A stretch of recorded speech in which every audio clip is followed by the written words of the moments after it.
bantu saudara saya diomong di belakang. Masya Allah. Apa? Diuji kesabaran kita ketika kita sabar. Ya Allah, yang saya lakukan untukmu. Gak harus teman-teman, saya ikhlas. Kenapa kamu kayak gitu? Saya ikhlas. Tidak seperti itu. Ikhlas ada dalam hati dan hanya Allah yang tahu dan dengan hati kita yang tahu. Masya Allah.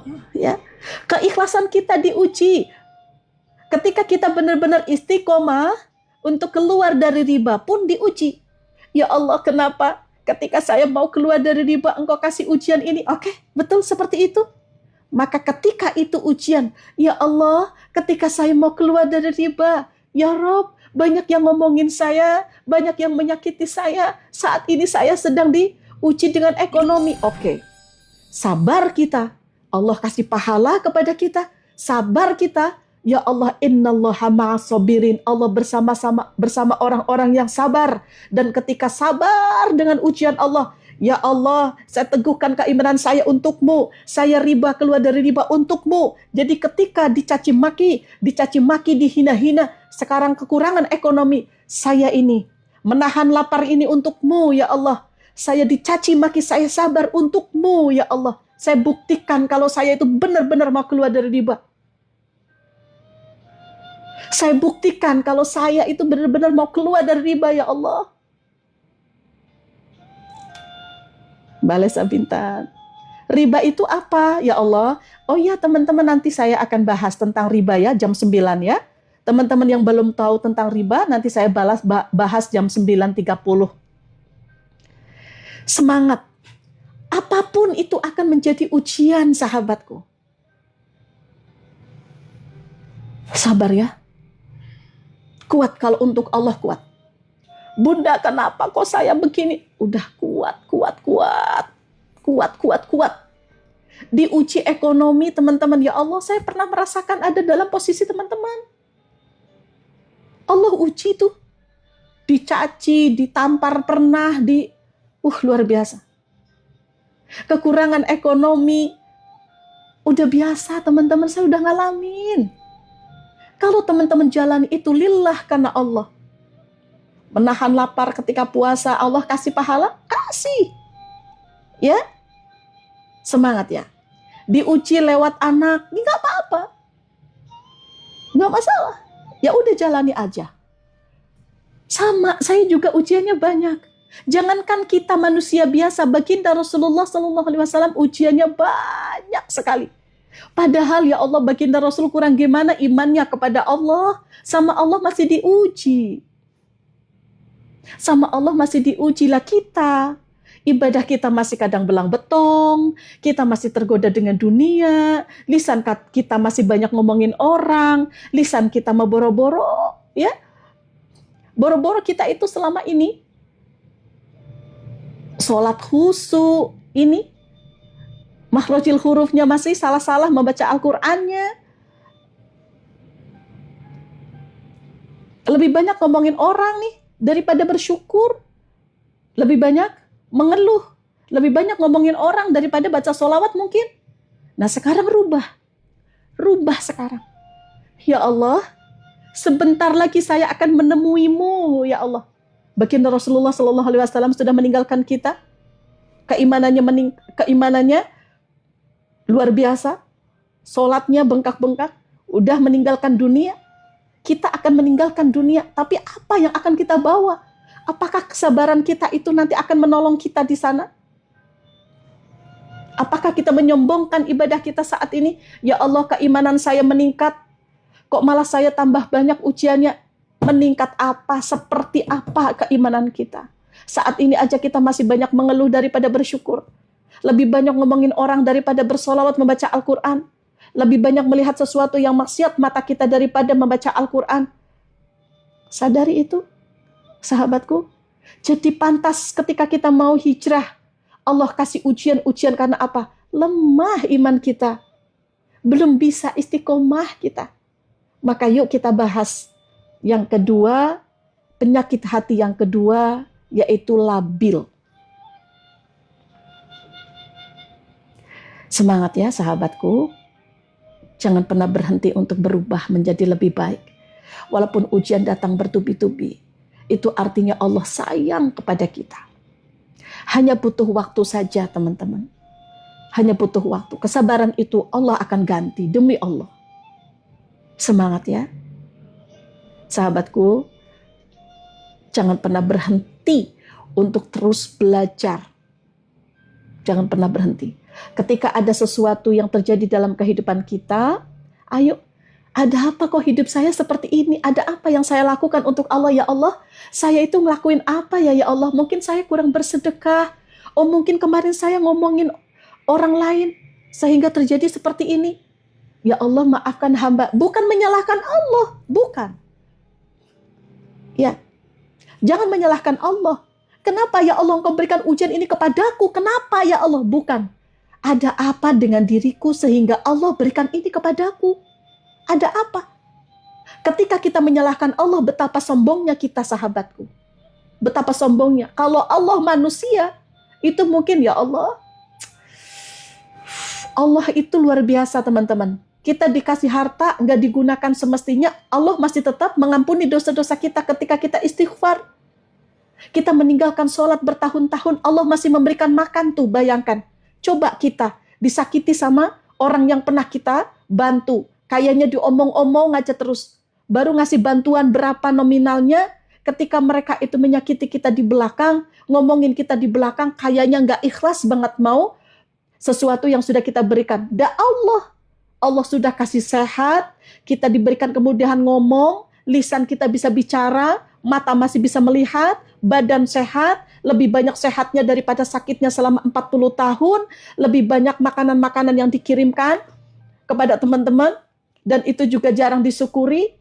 Yang ada mengeluh dunia dan dunia. Allah sudah ngasih seberapa banyak nikmat kepada kita yang kita lupakan. Tapi apa yang sudah kita berikan untuk Allah dari apa yang Allah berikan, itu yang kadang tidak sadar, sahabatku. Benar. Maka waalaikumsalam warahmatullahi wabarakatuh. Yuk yang baru masuk silakan follow akun saya, klik tombol plusnya yuk. Klik tombol plusnya, klik tombol loncengnya. Yang baru masuk silakan. Ya. Nikmat mana lagi? Ya. Allah itu memberikan nikmat, Masya Allah, kepada kehidupan kita, tapi jarang kita syukuri. Maka yuk kita bahas. Penyakit hati yang pertama tadi apa? Marah-marah. Yang kedua, Kak Desi, semangat ya. Yang kedua adalah labil. Penyakit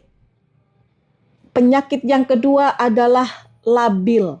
Tidak stabil. Ibadahnya naik turun. Istiqomahnya naik turun. Keimanannya naik turun. Ikhtiarnya naik turun. Keyakinan naik turun. Itu labil, tidak stabil. Ada yang seperti itu. Banyak, saya aja kadang merasakan. Tapi yang terpenting adalah ketika kita labil, kita sadar ada apa dengan kelabilan saya, ada apa? Ada apa? Astagfirullahaladzim, saya perasaan semangat kerja kemarin, udah buka bisnis, jatuh lagi, bisnis gagal lagi. Ya, maka disitulah setan akan datang. Setan akan datang. Ngapain kamu bisnis lah? Udah aja nganggur aja. Kamu bisnis aja gagal aja terus tuh setan.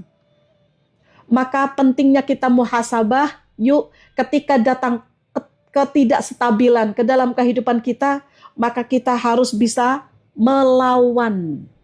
Allahumma inni a'udzubika minal ghazzi wal kasal. Ya Allah, lindungilah aku dari kemalasan. Maka ketika setan itu datang, udah aja nganggur lah. Setan menggoda, doa, ya Allah lindungilah aku dari kemalasan. Ya, orang-orang yang tidak stabil itu sudah biasa. Tetapi bagaimana kita bisa menstabilkan kembali kehidupan kita agar kita tidak terpengaruh dengan godaan setan. Maka jangan heran orang-orang saat ini sukses kaya raya, karena dia itu ketika jatuh, ketika gagal, bangkit lagi, bukan berhenti. Bukan berhenti. Saya dulu pernah jatuh. Di tahun 2016 jatuh. 3,8 miliar habis, teman-teman, hutang saya banyak. Habis semua, semuanya, mobil, motor, semua. Ya, diuji sama Allah. Habis semua, dicaci maki, ditinggalkan teman-teman, ditinggalkan sahabat, orang-orang meninggalkan saya, saudara menyalahkan mungkin ya, atau mungkin teman-teman diomong banyak hutang lah, segala macam teman-teman. Memiliki aplikasi pinjol di atas 50 aplikasi setiap pagi, buka handphone, udah ditekan-tekan kayak apa. Ditampar lah pernah, ditagih di sana sini setiap pagi, yang nungguin menagih. Ayo, saya pernah mengalami apa yang teman-teman alami. Hanya butuh waktu sabar dan jangan sampai berhenti, lakukan yang terbaik, masih ada asa, masih ada harapan ke depan, masih ada hari nanti, besok. Jangan teman-teman itu putus asa ataupun menikmati ketidakstabilan itu. Ya udahlah, saya mau menyerah aja. No. Tidak ada orang sukses. Orang-orang yang menyerah. Karena orang sukses, orang-orang yang berubah, hanya dia yang mau berubah. Hanya dia yang melakukan perubahan dalam hidup dia lebih baik. Maka orang-orang putus asa itu tidak ada yang sukses. Tidak ada sama sekali. Mbak Iin, makasih ya. Semangat ya. Teman-teman memiliki hak untuk bangkit. Yuk, yang saat ini teman-teman masih tidak stabil, Bunda, saya lelah. Udah, kamu lelah? Duduk sebentar, ambil air wudhu di sajadah. Ya Allah, saya lelah. Saya menghadapi kehidupan ini, ya Allah, ujian demi ujian Kau datangkan ke dalam kehidupanku. Saya lelah, ya Allah. Tapi ketika lelah, ayo. Tidak ada yang peduli kecuali teman-teman sendiri dan Allah saja. Ya Allah, saudaraku meninggalkanku. Udah biarkan saja. Mau ngomong sama Allah, ya nggak apa-apa. Allah juga tahu, ngomong aja, ya Allah saya sedih. Anak saya saat ini nggak peduli sama saya, ya Allah. Tapi doakan yang terbaik. Tapi saya nerima keadaan ini, ya Allah. Saya tahu Engkau peduli kepada aku, ya Rabb.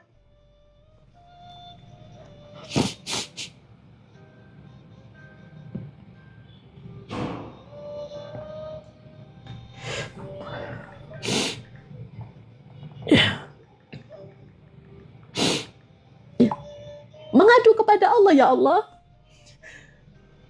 Engkau ciptakan anak-anakku untukku, Engkau ciptakan pasanganku untukku, Engkau datangkan harta kepadaku, Engkau datangkan, ya Allah, titipan-titipanmu untukku saat ini menguji kesabaranku, ya Allah. Saya saat ini sedih, bilang sama Allah, ya Allah saya sedih.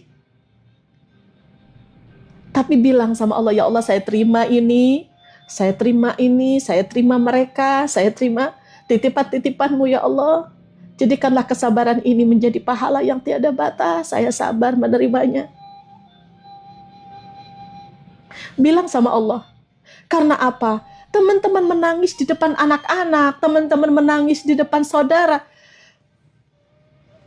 Kadang tidak sesuai dengan apa yang kita inginkan. Keinginan kita menangis di depan anak-anak, menangis di depan saudara, menangis di depan orang tua, mereka peduli. Keinginan kita mah seperti itu. Tapi takutnya nggak sesuai. Nggak sesuai. Mungkin ada kita menangis di depan pasangan, tiba-tiba pasangan, ya udahlah jangan nangis aja. Ayo, bilang, ya Allah, hamba sedih saat ini. Hamba hanya memiliki Engkau yang bisa memberikan kekuatan kepada aku, ya Rabb. Maka lapangkan hati hamba.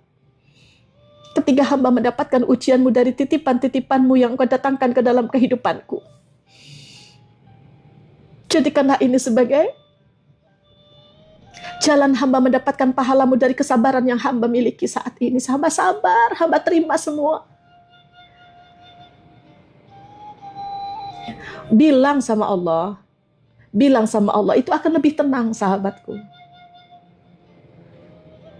Jangan lantas akhirnya apa? Dengan adanya ujian-ujian itu teman-teman marah. Kemudian teman-teman putus asa. Ya udahlah, saya mah gak mau baik-baik sama anak saya. Saya mah gak mau baik-baik sama saudara saya. Saya aja diginiin. Tidak seperti itu, teman-teman. Ya, tidak seperti itu. Jangan ada kemarahan. Kemudian, Ketika teman-teman saat ini memiliki penyakit hati labil, tidak stabil, nggak kuat ujian-ujian dari Allah, nggak bisa istiqomah menahan kemarahan, nggak bisa istiqomah menjalankan ibadah, nggak bisa istiqomah menahan kesabaran, maka hati-hati teman-teman. Karena kehidupan kita menjadi lebih buruk, bukan menjadi lebih baik. Karena orang-orang yang akan Allah berikan kabar gembira, yaitu orang-orang yang sabar. Maka ketika saat ini teman-teman, didatangkan ujian demi ujian dari bentuk apapun, dari manapun, ujian dari anak-anak sabar, ujian dari ekonomi teman-teman kuat, sabar, jaga keimanan teman-teman, jaga tetap ibadah kita, jaga kedekatan kita dengan Allah. Itulah yang Allah suka.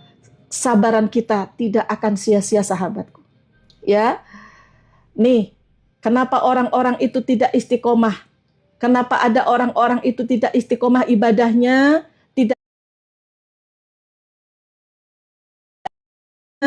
tidak tidak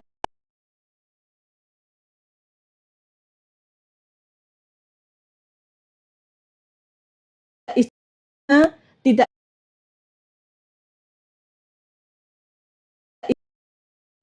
tidak saya sudah sayang sama anak-anak, saya sudah sayang sama pasangan, tapi ternyata dia malah kayak gitu. Benar. Maka akhirnya teman-teman, ya sudahlah, saya tidak peduli. Hati-hati. Kuat. Kemudian, saya sudah ikhtiar, saya sudah berdagang. Apakah sabar itu ada batasnya? Tidak ada batasnya sabar itu. Gak ada. Contoh teman-teman, ketika teman-teman saat ini kemudian berdoa, seakan-akan sama Allah tidak dikabulkan doa-doanya, kalau teman-teman sabarnya ada batasnya, maka selesailah sudah ibadah kita. Saya udah sabar, gimana sama Allah dikasih ujian, kan gitu ya? Kalau sabar itu ada batasnya, ya udahlah. Kalau misalkan nanti saya sudah habis kesabaran saya, teman-teman sudah ibadah, sholat tahajud setiap malam, kemudian doa-doa tidak dikabulkan, maka teman-teman merasa bahwa sabar itu ada batasnya, selesai sudah, nanti putus asa jadinya. Allah itu akan terus nguji kita, Mbak, sahabatku, akan terus nguji kita. Apakah ketika kita misalkan dibikin kecewa sama anak-anak, kemudian kita ada batasnya kesabaran, dan ketika mereka itu mengecewakan kita kembali, kemudian kita sudah tidak mau memaafkan dia, kita nggak sabar. Itu kalau sabar ada batasnya. Sabar itu tidak ada batasnya, sahabatku. Sampai kita akan diambil nanti. Nafas kita sudah tidak bisa bernafas. Kenapa? Pada waktu kita diambil nyawanya pun kita harus sabar.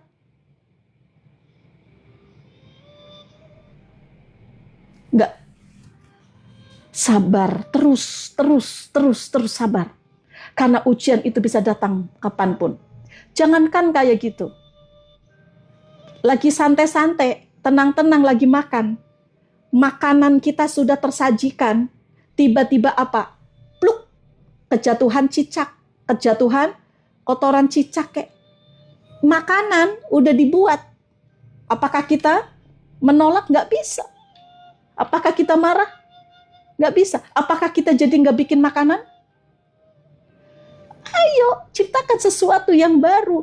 Ketika teman-teman diuji kesabaran, ayo, ciptakan kesabaran yang baru. Oke ya Allah, saya sabar ya Allah. Saya sabar, saya bisa. Karena ujian itu bermacam-macam.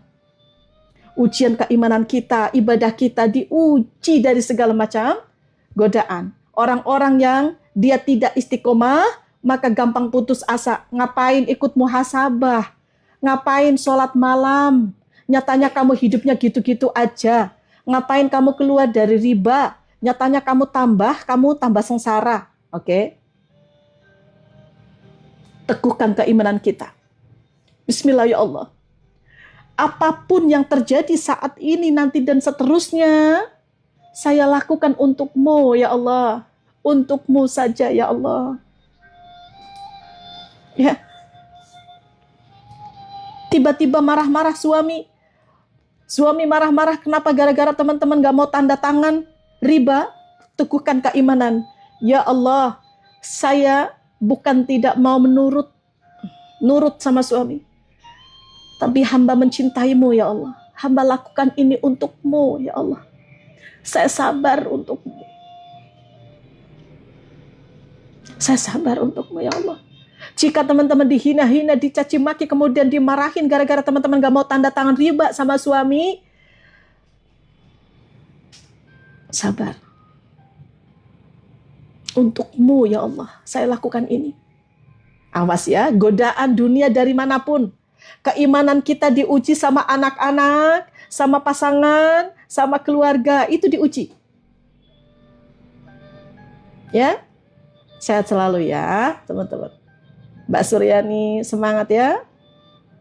Diuji, maka kita harus kuat. Apapun yang terjadi ya Allah, saya pokoknya sholat untuk-Mu, ibadah untuk-Mu. Jangan sholat tahajudnya karena pingin lunas hutang, nanti ditunggu-tunggu nggak lunas-lunas hutangnya, putus asa nanti. Putus asa. Ya, orang-orang yang tidak istiqomah, yang pertama karena dia suka putus asa. Ayo jangan putus asa, jangan menyerah. Ya, hidup kita masih diberikan kehidupan sama Allah, artinya kita masih bisa merubah. Allah akan merubah suatu kaum sesuai dengan apa yang Dia usahakan. Maka berusahalah terus setiap hari. Ya Allah, anak saya masih kadang susah diomongin terus. Ayo nak, ayo nak, ayo nak sholat ya nak, terus. Suami belum berubah, nggak apa-apa. Yang penting kita harus kuat hati kita. Ketika suami itu menjadi ujian dalam kehidupan kita pada waktu saat ini teman-teman, ya, menguji kesabaran teman-teman. Itu tadi saya bilang, apapun yang teman-teman lakukan ya Allah untuk-Mu. Ada yang sudah bisa seperti itu? Mbak Holinda makasih. Mbak Zen, iya harus bisa. Kalau nggak bisa, siapa yang peduli kepada kita? Kalau teman-teman gak bisa sabar, siapa yang peduli dengan perasaan kita, rasa sedih kita, sakit kita? Siapa yang peduli? Gak ada kan? Ya, sama-sama kita belajar sahabatku Mbak Jun. Ya,